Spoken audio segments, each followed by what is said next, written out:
तुमसे मिलने की खुशी इतनी ज्यादा होती है मुझे कि मैं कभी कभी ये भूल जाती हूँ कि माइक भी ऑन करना होता है। तो कैसे हैं आप सब लोग? मुझे उम्मीद है एकदम मस्त होंगे। ठंडों का मौसम है, बढ़िया। ऐसे मौसम में पढ़ाई बहुत अच्छी होती है क्योंकि पसीने का कोई नामो निशान नहीं होता, तो इरिटेशन नहीं होती है। मस्त आराम से कॉपी पेन लीजिए, सर्दी की सर्द रातों में अपना भविष्य लिखिए। तो कैसे हैं? उम्मीद है एकदम बढ़िया, आनंदित, जानदार, शानदार होंगे। आप सभी ने अपना डिनर कर लिया होगा अमूमन, और अगर कोई ऐसा है कि निशाचर खाने की भूख अच्छी लगाएगी, आज हम ऐसा टॉपिक करेंगे। पहली बात तो कल का जो हमारा दो चार चीजें थी राजस्थान के परिप्रेक्ष्य में एनईपी, उसको भी मैं सबसे एंड में लूंगी। लेकिन लेकिन आज मैं अधिगम के ऐसे सिद्धांत आपको कराऊंगी जो मोस्ट इंपॉर्टेंट सिद्धांत है। सैटरडे संडे मैं विशेष क्लास लिया करूंगी आपकी 2 घंटे के करीब की। तो पर बात करते हैं, बार बार आते हैं। अधिगम बोले तो लर्निंग। अधिगम जो करेगा तुम्हारे गम को कम। अगर ये सारा कुछ तुम्हें अधिगम हो जाए, यानी तुम्हें सीखने में आ जाए, तो तुम्हारा गम अधिक नहीं क्या हो जाएगा, कम हो जाएगा। तो अधिगम यानी लर्निंग के सिद्धांतों पर हम बात करेंगे। तो तैयार हैं? बिल्कुल आप तैयार होंगे ही, क्या दिक्कत है। आंसर सुनेंगे। इनमें एक व्यक्ति सबसे ज्यादा लिए जाते हैं, उन व्यक्ति का नाम है थॉर्नडाइक। उन व्यक्ति का नाम क्या है भैया? थॉर्नडाइक है। ठीक है साहब। तो व्यवहारवादियों में जब आप बात करेंगे तो सबसे पहले व्यवहारवादियों में थॉर्नडाइक लेंगे। थॉर्नडाइक के अलावा एक और भैया है जिनका नाम है स्किनर, एक और भैया है जिनका नाम है पावलव, और पापा जी तो है ही वॉटसन। तो व्यवहारवादियों में कौन कौन? पापा जी वॉटसन, थॉर्नडाइक, पावलव, स्किनर। बहुत पूछे जाते हैं। संज्ञानात्मक जो ये मानते हैं कि भैया बच्चा एक्टिव होकर खुद से सीख लेगा, समाज से सीख लेगा और वातावरण से सीख लेगा। जंगल में छोड़ के आओगे मोगली बनेगा तो ऊ करना सीख लेगा, और अगर इंसानों के बीच में रहेगा तो शक्ति कपूर से आऊ करना सीख लेगा। तो कुल मिलाकर अंतर यह है कि रचनावादी ये कहते हैं कि बच्चा वातावरण से अपने आप सीखता है ना, बच्चा एक्टिवली। इसमें कौन कौन है? तो उसमें पढ़ेंगे हम प्याजे भैया, ब्रूनर भैया, और एक और भैया है वाइगोत्स्की। प्याजे भैया, ब्रूनर भैया और वाइगोत्स्की। ठीक साहब, सबको बहुत प्यार से पकड़ाऊंगी, बहुत प्यार से समझ में आएगा। फिर तीसरी विचारधारा वाले हैं मानवतावादी। उनमें दो भैया जी हैं। एक भैया जिनका नाम है अब्राहम मैस्लो। क्या नाम है बेटा जी? Abraham Maslow. और दूसरे भैया जी का नाम है कार्ल रॉजर्स। क्या नाम है? कार्ल रॉजर्स भैया और अब्राहम मैस्लो भैया। ठीक, ये मानवतावादी है। ये कौन है बेटा जी? मानवतावादी। अब ध्यान से सुनेंगे। इनमें जो थॉर्नडाइक भैया थे, इन्होंने कहा कि सीखने का मतलब है व्यवहार में परिवर्तन। तो थॉर्नडाइक भैया ने सीखने के 3 इंपॉर्टेंट नियम दिए कि दुनिया में कोई भी कहीं भी सीख रहा हो, कुत्ता, बिल्ली, चींटी, आदमी, ये 3 ही तरीके हैं जिनसे सीखता है। लोगों ने कहा बताओ बताओ कौन कौन कौन से तरीके? तो कहा सुनो, 3 तरीकों में पहला तरीका है तत्परता का नियम होना चाहिए। बोले तत्परता का नियम मतलब क्या? कि जब व्यक्ति सीखने के लिए तत्पर होगा तभी वो सीखेगा। तो आप ये समझ लो कि जब आपकी क्लास में बच्चा आया तो अगर वो सीखने के लिए तत्पर होगा तभी सीखेगा। Law of readiness. अगर घर से लठ खा के माँ ने भेजवा दिया है, लठ खा के आया है माँ से, तो भैया वो केवल और केवल बैग लेके चलता एक रोबोट है जो क्लास में आके बैठ गया। अब वो देखता रहेगा बाहर। बाहर चल रही है 15 अगस्त की प्रैक्टिस, और उसमें हो रहा आमी छे तुम्हार झुन झुन झुन झुन झुन। वो उधर ही करेगा। मैडम यहाँ पढ़ा रही है कि एक्टिव से पैसिव में बदलने का ये तरीका, उधर चल रहा है तुम ही छे हमार, उधर उसका ध्यान उधर ही है। तो वो नहीं सीखेगा। फिर मैडम कहेगी बताओ मैंने क्या बताया, एक्टिव से पैसिव में कैसे बदलते हैं। उसके दिमाग में नील बटे सन्नाटा है। क्यों है? क्योंकि वो रेडी नहीं है। जैसे जो बच्चा क्लास में मेरी में सीखने के लिए रेडी नहीं होगा, वो बिल्कुल अंत समय पर ये बोलेगा कि दीदी हमें समझ में नहीं आया है। बोलेगा ना? बिल्कुल बोलेगा ना। क्यों? क्योंकि वो सीखने के लिए रेडी था ही नहीं। बाद में कहेगा यार पढ़ा तो था मैं 2 घंटे, लेकिन सीख नहीं पाया। भैया कारण था, तुम चिटियाने लगे थे इधर कि तुम बताओ कौन हो, तुम कहाँ से आई हो, एक बार फिर से हमसे बात कर लो। हाँ बिल्कुल। अरे अच्छा, हाँ हाँ हाँ हाँ हाँ हाँ, तुम मेरे सपनों की रानी तुम ही तो हो, आई आई। ये करेगा वो। और फिर याद रखिएगा, आप घोड़े को तालाब तक ले जा सकते हो। आप घोड़े को कहां तक ले जा सकते हो? तालाब तक ले जा सकते हो, लेकिन पानी नहीं पिला सकते हो। लेकिन बिना प्यास के पानी नहीं पिला सकते बेटा। ले जाओ तुम तालाब तक, तो बच्चे को लठ के जोर पर स्कूल तक भेजा सकते हो, पढ़ने के लिए प्रेशराइज नहीं कर सकते। बिना प्यास के पानी नहीं पिला सकते। बिना प्यास के क्या नहीं करा सकते? पानी नहीं पिला सकते। पानी नहीं पिला सकते। नहीं पिला सकते ना, वही वाली बात है। अभ्यास का नियम क्या कहता है? लॉ ऑफ प्रैक्टिस क्या कहता है? कि भाई लॉ ऑफ प्रैक्टिस ये कहता है कि अगर आपको किसी भी चीज को सीखना है तो उसको आपको 1 नहीं 2 नहीं 3 नहीं, बारंबार उसका आपको अभ्यास करना होगा। तो बच्चा बार बार अगर अभ्यास करेगा तो ज्ञान स्थायी हो जाएगा। तो अभ्यास के नियम में लॉ ऑफ प्रैक्टिस में 2 नियम आते हैं, यूज का नियम और डिसयूज का नियम। प्रयोग का नियम और न प्रयोग का नियम, यानी अनुप्रयोग का नियम। यानी अनुपयोग। अनुपयोग का मतलब है कि आप उसका उपयोग नहीं कर रहे, अनुपयोग का नियम है ना। तो अगर आपने उपयोग किया किसी चीज का तो आपको याद रहेगा, आपको दिमाग में बैठ जाए।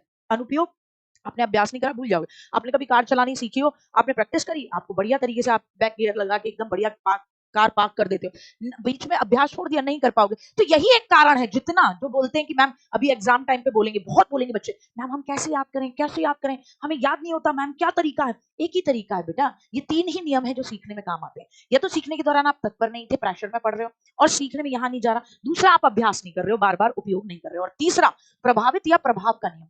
आप अगर अटेंटिव होके सीखोगे, बार बार प्रयास करोगे, तो जाहिर सी बात है आप उस चीज को सीख जाओगे। आपके ऊपर उसका प्रभाव क्या पड़ेगा, संतोष पड़ेगा। संतोष या असंतोष का नियम भी इसको कहते हैं।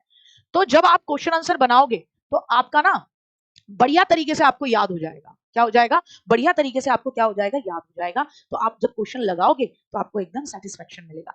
जिस चीज में आपको सेटिस्फेक्शन मिलेगा, प्रभाव आपके ऊपर पॉजिटिव पड़ा, आपके ऊपर संतोषजनक प्रभाव पड़ा, तो फिर आप उस चीज को प्रॉपर्ली कर लोगे। असंतोष का मतलब क्या है कि आपके ऊपर अगर प्रभाव नहीं पड़ा है ना, तो आपको असंतोष महसूस होगा। प्रभाव नेगेटिव पड़ा, आपने क्वेश्चन आंसर लगाया, नहीं आया, तो तुरंत आप बंद कर देते, अरे छोड़ यार कल से पढ़ेंगे, रहने रहने।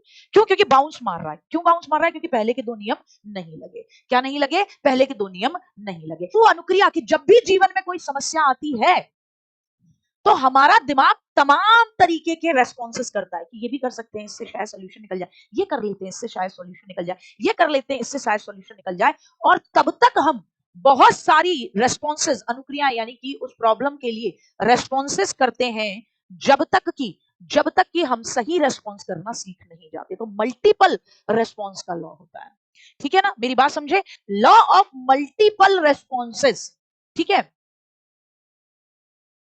अच्छा, अरे स्वेटर तो मैं रेगुलरली पहनती हूँ यार, ऐसा आज थोड़ी ना लिया है यार, ये तो पहले से ही है।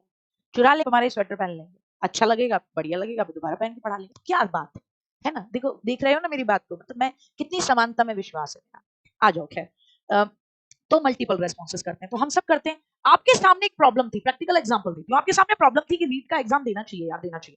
अब आपको ये था कि कहां से पढ़ें यार ताकि प्रॉब्लम ना रहे। तो आपने बहुत सारी अनुक्रियाएं की, सबका देखा आपने बैच, फिर आप पहुंचे टीचिंग एग्जाम टीडब्ल्यू में, पर आपको क्लासेस अच्छी लगी, आपने कहा जब तक सही अनुक्रिया नहीं होगी तब तक आप सर्च करते रहे। अब आप रुक गए ना, बस बात खत्म। यही है मानसिक स्थिति का नियम, मेंटल सेट का नियम। ये कहते हैं यार तत्पर भी आदमी तब होगा ना जब उसका मेंटल सेट जो है, दिमाग जो है, वो उस दिन है ना बहुत ज्यादा एक्साइटेड होगा, ना गुस्से में होगा, ना खुशी में होगा।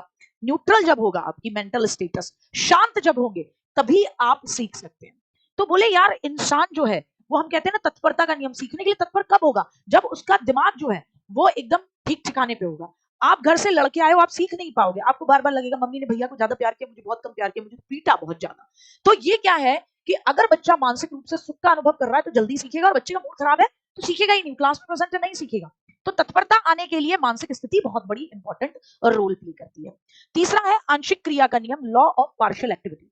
तो ये आप और हम सब करते हैं, मैं भी आपको कई बार कहती हूँ कि भैया देखो पाठ को आपको समझना है। तो अधिगम अपने आप में एक बड़ा टॉपिक है। तो आप एक तरफ तो अधिगम क्या है, अधिगम की विशेषताएं, अधिगम की परिभाषा, अधिगम को लेकर तमाम बड़े बड़े जो विद्वान लोग हैं उनका क्या कहना है, अधिगम का वक्र क्या होते हैं, अधिगम के पठार क्या होते हैं, उनका निवारण क्या है, ये अधिगम का ट्रांसफर कैसे करते हैं, ये एक तरफ। और अधिगम के सिद्धांत एक तरफ।